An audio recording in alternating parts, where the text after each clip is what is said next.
We must never take a picture of something that we have not yet seen. Countless times I see people taking pictures of things there's no way they have seen. And I mean seen in the same way Leonardo da Vinci meant when he said something along the lines of, so many people hear but few listen, so many people taste, or so many people eat but few taste, so many people talk but few hear, so many people see but few look. You know, something along those lines. You get the point. And I see this time and time again when people take photos of things there's just no way they've seen. And if you ask them about a detail about something on the thing that they have seen, they have taken a picture of, there is almost no way they could tell you without looking back at their picture. And to their brain, that's the reason they take pictures, so that they can go back and look. They can inspect it more. They can see it more deeply. They can be remembered, so on and so forth.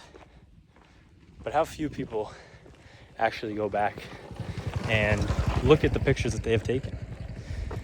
And who says that this is a virtue? We should live in the present, not in the past. And if something truly connects with you emotionally, you don't need a picture to remember that. Things that have deep emotional impact on us stick with us. They become part of us. You don't need a picture for this. And I know throughout my life, I am guilty of this on my own. I'm guilty of all things I make videos on, or they probably wouldn't come to my head. And I probably wouldn't feel as passionate about making a video. So I'm guilty of this as well. So I know in my life, the things that I've truly looked at, the things that I've truly seen, I don't need a picture. I can see them so clearly in my head.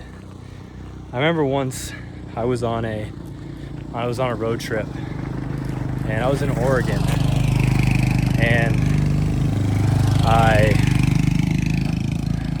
sorry, I have my microphone. So if you didn't hear me, I was on a road trip in Oregon, and I was going to see these waterfalls. And I remember getting to this waterfall, and there's a lot of people, but there's two waterfalls. So I went to the next waterfall, and there was nobody there. And it was so big, so powerful, moss everywhere. The flow was disrupted in the middle by a log, so it kind of ebbed and flowed. And I can see the whole scene.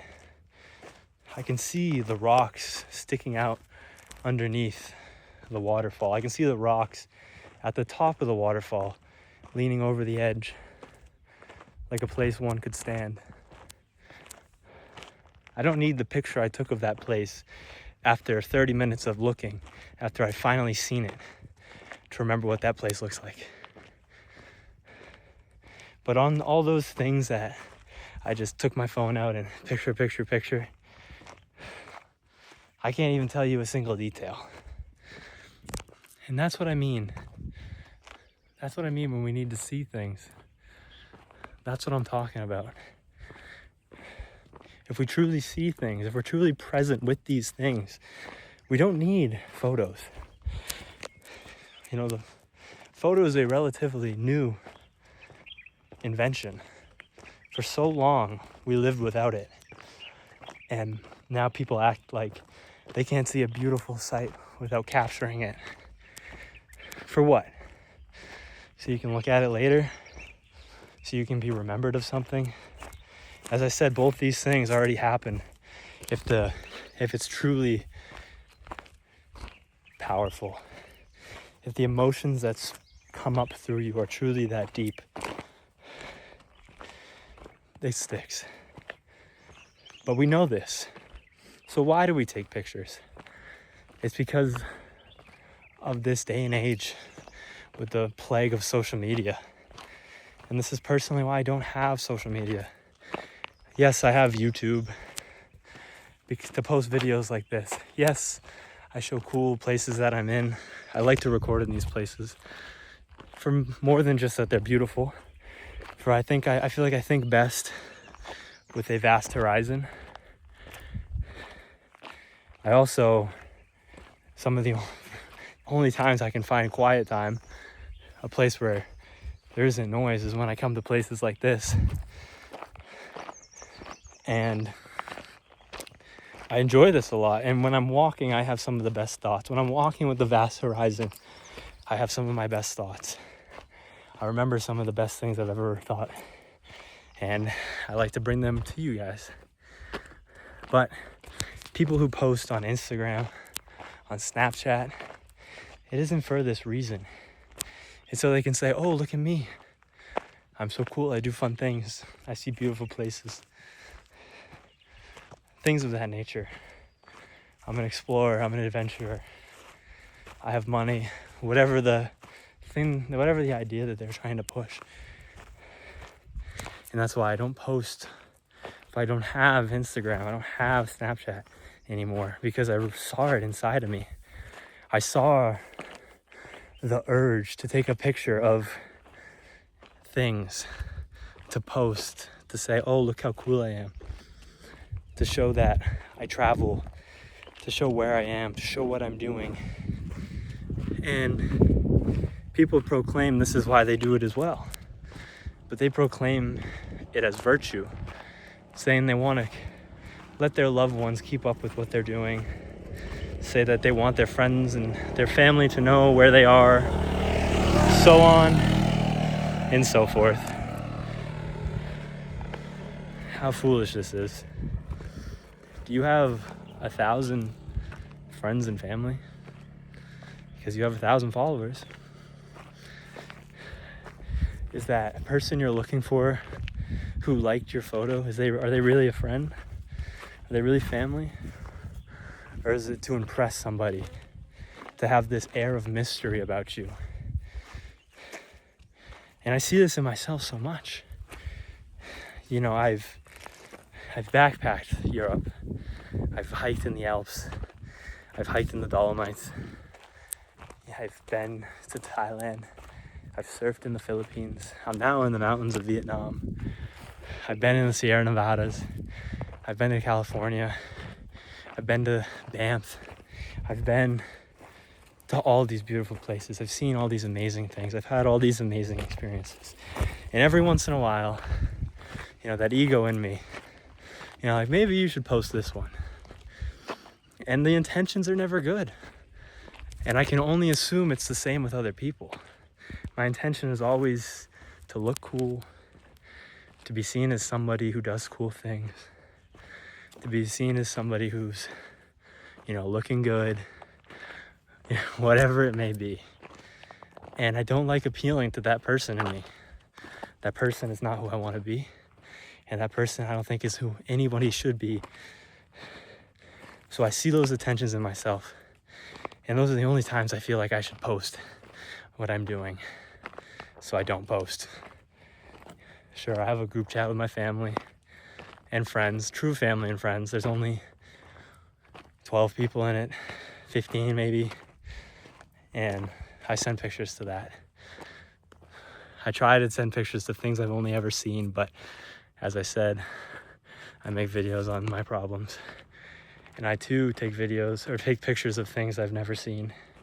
But it's a goal of mine, because it's so beautiful when I think about this topic.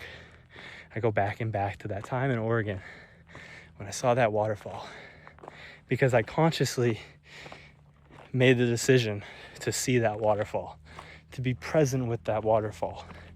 And I did, and I was. And now it's like I'm still there. I can still see it. I can still hear the water. I can still feel the power. Still feel the mist on my face. Still smell it. You know, everything. I'm there. I don't need a picture to remind me. And even of that day, I remember the place I went before. I remember the place I went after.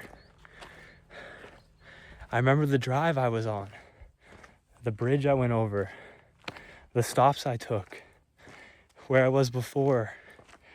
You know, I remember these things, and I don't need a picture because I was so completely present with that moment, because I decided to see it instead of take a picture of it for social gain, for whatever it may be.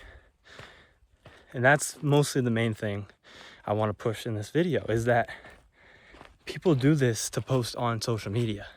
If you had to keep all your photos in your camera roll, how many less photos would you take? Probably a lot. Now, I have a lot of photos. I take a lot of photos.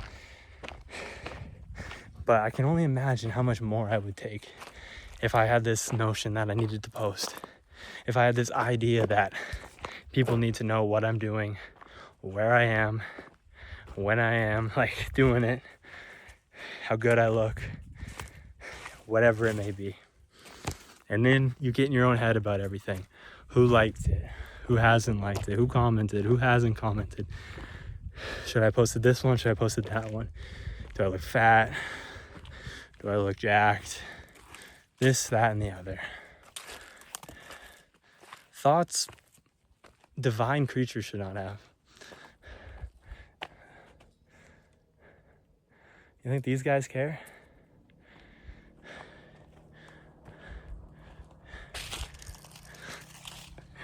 Sorry, that was unnecessary. But I just hate when I see people just taking pictures just so they can post. How great of moments they miss out on. Because the things I've truly seen are beautiful, and the photos I've seen don't do them justice. Each and every time I take a photo, I almost regret it, because it took time out of my day to view something through a less beautiful lens, to take a picture to promote a urge of showing others. Who cares? Who cares? It's all trivial. Now, there is a part in me that, whether it's a good or bad, I think it's a vice, so I'll call it a vice. But I want to...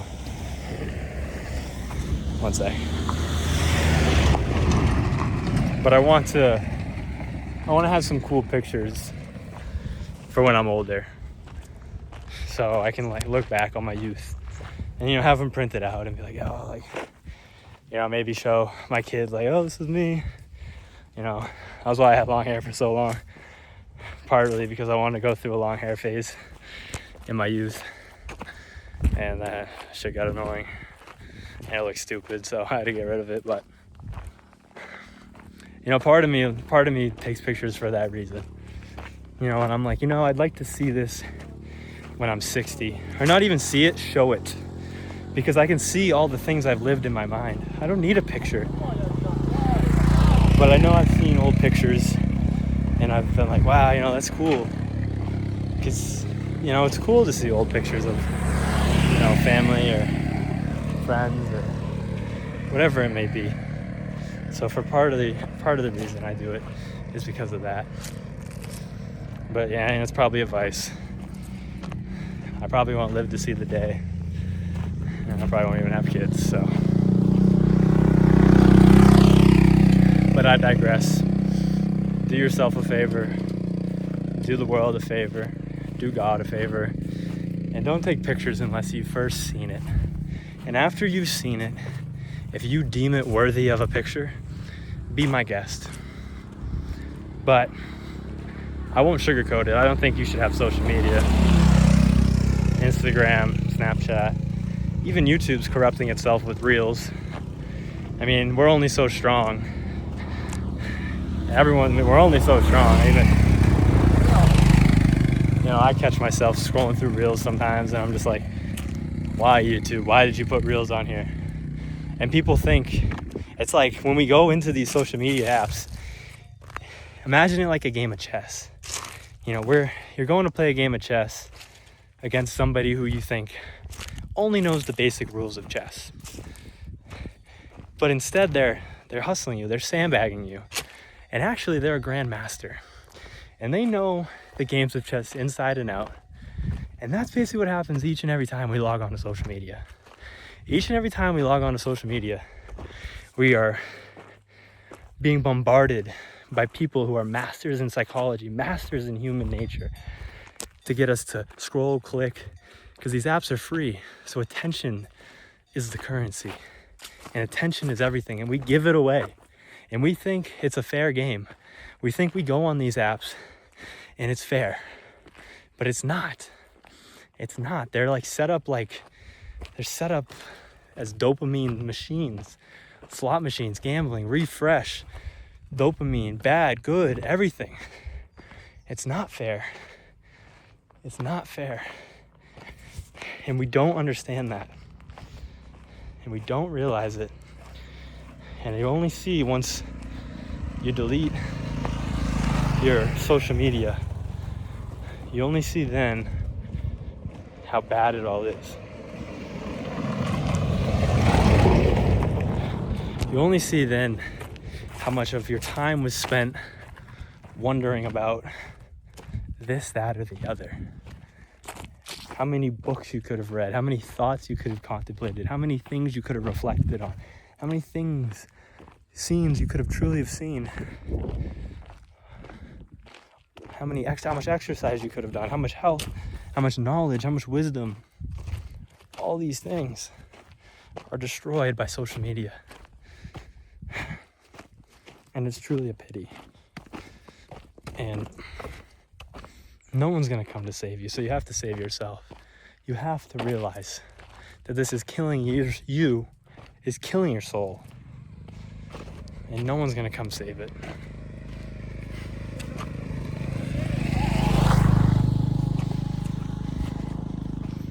We should always look deeply at why we do the things that we do. Always understand the intentions behind it. If your intentions are just vain, you simply shouldn't do it. And that's a simple enough point, but what else is social media other than vanity? I mean, even these videos to a certain degree is my vanity, thinking I have something to teach you. Thinking that I am somehow wise. Thinking that,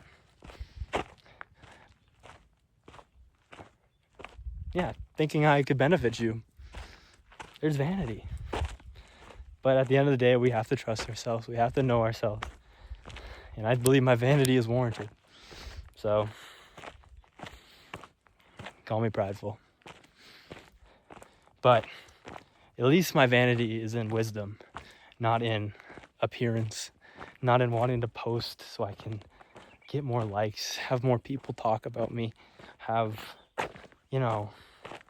this image of this person I am. Someone who explores, somebody who is fun, whatever it may be. Whatever it may be.